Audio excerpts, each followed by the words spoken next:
So PCO నీటి బుడగల problem ఉంటే అది ఇంట్లోనే టెస్ట్ చేసుకోవచ్చా? హలో అండి, నేను డాక్టర్ బిజీ, ఫర్టిలిటీ కన్సల్టెంట్, ఫర్ట్9 హాస్పిటల్, కరీంనగర్.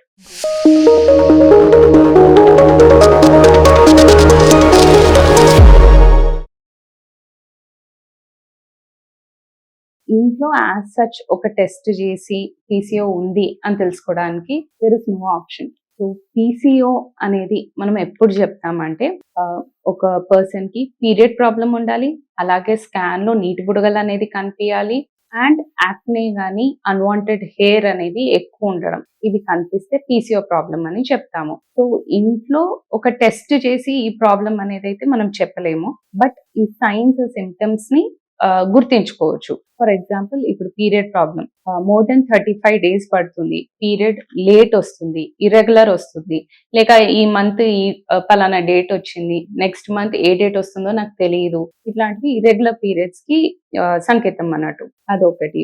పీరియడ్ కరెక్ట్ గా కాకపోవడం, చాలా తక్కువ అవ్వడం, ఇవన్నీ ఉంటే maybe there is any problem అనేది ఇండికేషన్. సో అది ఒక్కసారి చెక్ చేయించుకుంటే మంచిది. అలాగే హెయిర్ గ్రోత్, సో ఫేస్ మీద బాగా హెయిర్ ఉండడం, చిన్ మీద థిక్ హెయిర్ ఉండడం, అప్పర్ లిప్ దగ్గర థిక్ హెయిర్ ఉండడం, బాడీ మీద అబ్డామన్ మీద అంత థిక్ బ్లాక్ హెయిర్ ఉండడం, సో అన్వాంటెడ్ హెయిర్ అనేది ఎక్కువ కనిపించడము, లేదా ఫేస్ మీద కానీ బాడీ మీద యాక్నే ఆయిలీ ఉండడము, యాక్నే ప్రాబ్లం ఎక్కువ అనిపించడము, ఇవన్నీ హార్మోనల్ డిస్రెగ్యులేషన్ కి one of the symptom. So అట్లున్న ఏమైనా ప్రాబ్లం ఉందా అని చూయించుకోవచ్చు.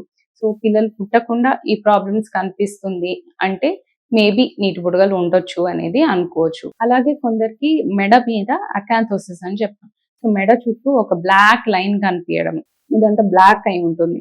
అది ఎందుకు అంటే ఇన్సులిన్ సెన్సిటివిటీ అనేది తక్కువ ఉన్నప్పుడు ఆ ప్రాబ్లం వస్తుంది. సో నీటి బుడగలు ఉన్న వాళ్ళు ఈ ప్రాబ్లమ్స్ అనేది కనిపిస్తుంది కాబట్టి, ఒకవేళ ఈ ప్రాబ్లమ్స్ మీరు గుర్తిస్తున్నారు, ఈ ప్రాబ్లమ్స్ కనిపిస్తున్నాయి, దాంతోపాటు పిల్లలు పుట్టట్లేదు అంటే మేబీ పీసీఓ ప్రాబ్లం ఉండొచ్చు.